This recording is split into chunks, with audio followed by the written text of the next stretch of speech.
राधे राधे, जय श्रीमन नारायण, हरे कृष्णा। कैसे हैं आप लोग? आशा करते हो कि भगवान हरि की कृपा आप सभी पर बनी रहे। और सबसे पहले आप सभी को आंवला नवमी या अक्षय नवमी की हार्दिक शुभकामनाएं। आज हम सुनेंगे कि आंवला नवमी कब और क्यों मनाया जाता है और इसकी कथा क्या है। कार्तिक मास की शुक्ल पक्ष की नवमी तिथि को आंवला नवमी या अक्षय नवमी के नाम से भी जाना जाता है। आइए अब हम जानते हैं कि अक्षय नवमी या आंवला नवमी की क्या कथा है। किसी समय काशी नगर में एक व्यापारी और उसकी धर्मपत्नी रहा करते थे। उनकी कोई भी संतान नहीं थी, इसी कारण से वह बहुत दुखी रहा करते थे। एक दिन एक सन्यासी बाबा आए और उनसे मिले और उन्होंने बताया कि यदि संतान चाहिए तो उसे किसी जीवित बच्चे की बलि भैरव बाबा को देनी होगी। उसने जब अपने पति को बताया तो उसे यह बात जरा भी पसंद नहीं आई, पर पत्नी संतान पाने के लिए बहुत विचलित थी। इसीलिए उसने एक बच्चा चुराकर उसकी बलि भैरव बाबा को दे दी। इसके पाप के कारण उसकी पत्नी अनेक प्रकार की व्याधियों से ग्रसित हो गई, बीमारियों से ग्रसित हो गई। पत्नी की ऐसी हालत देखकर व्यापारी बहुत दुखी रहने लगा। तब उसकी पत्नी ने बताया कि बच्चे की देने के बल क्या पाप स्वरूप मेरी यह हालत हुई है, क्योंकि उसने एक बच्चे को चुराकर और बलि दी है। बहुत बड़े बड़े महात्माओं से पूछने पर उन्होंने बताया कि कार्तिक मास की शुक्ल पक्षमी की नवमी तिथि के दिन नदी में स्नान कर आंवला वृक्ष का पूजन कर विधि पूर्वक अर्चना करें।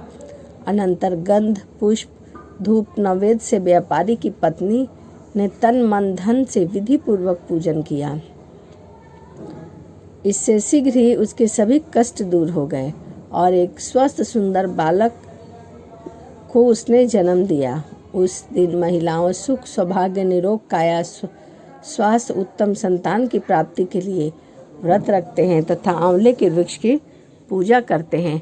इस प्रकार जो महिलाएं भक्ति पूर्वक इस व्रत को रखती हैं वह अवश्य सौंदर्य संपत्ति और पुत्र की प्राप्ति करती है। आइए अब हम जानते हैं कि आंवला नवमी की कथा नंबर 2। एक राजा था जिसका नाम आंवला था, जो रोज एक सोने का आंवला दान किया करता था और बाद में खाना खाया करता था। एक दिन उसके बेटे बहू ने सोचा कि इस तरह तो राज्य का सभी खजाना खाली हो जाएगा, इसीलिए उसने दान करने की आदत को बंद करना चाहिए। फिर राजा का पुत्र आया और राजा से बोला कि आप सारा दिन तो धन लुटाते रहते हैं, इतना धन कहाँ से आएगा, इसीलिए आप आंवले का दान करना बंद कर दो। तब राजा रानी व्याकुल मन से उजाड़ में जाके बैठ गए। राजा ने आंवले का दान नहीं किया, इसीलिए खाना भी नहीं खाया। तब भगवान ने सोचा कि इसका मान तो रखना पड़ेगा। तब भगवान ने सपने में कहा कि तुम उठो, तुम्हारे पहले जैसी रसोई हो गई है, आंवले का वृक्ष लगा है, तुम दान करो और झीम लो। तब राजा ने उठकर देखा तो पहले जैसा राजपाट सब हो गया था और सोने के आंवले वृक्ष पर लगे हुए थे। तब राजा रानी पहले की तरह आंवले का दान करने लगे। वहाँ पर बेटे बहू के घर आनंद दान का बैर पड़ गया। आसपास के लोगों ने कहा कि जंगल में एक आंवलिया राजा है, सो तुम वहाँ चलो तो तुम्हारा सभी दुख दूर हो जाएगा। वे वहाँ पर चले गए। वहाँ पर रानी अपने बेटे और बहू को देखकर पहचान गई और अपने पति से बोली कि इन दोनों से काम तो कम कराओ और मजदूरी ज़्यादा देंगे।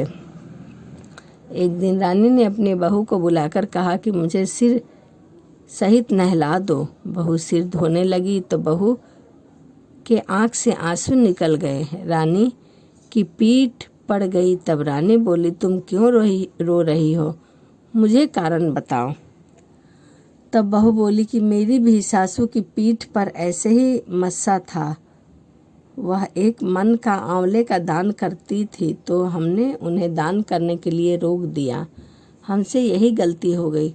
तब सासू माँ बोली, हम ही तुम्हारे सास ससुर हैं, तुमने तो हमें घर से निकाल ही दिया था, परंतु भगवान ने हमारा सत रख लिया। हे भगवान, जैसे सत राजा और रानी का रखा वैसे सबका रखना। हे भगवान, जैसा सतकथा सुनने और सुनाने वाले को रखा वैसे सबका रखना। तो यह आंवला नवमी की 2 कथा थी जो मैंने आपके साथ शेयर की।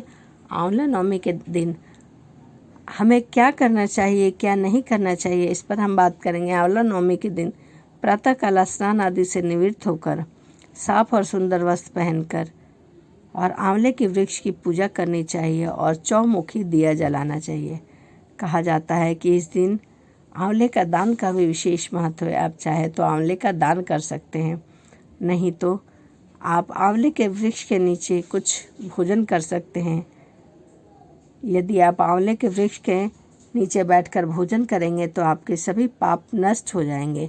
तो इसीलिए आंवला नवमी के दिन आंवले के वृक्ष के नीचे बैठकर भोजन करने का भी विधान है।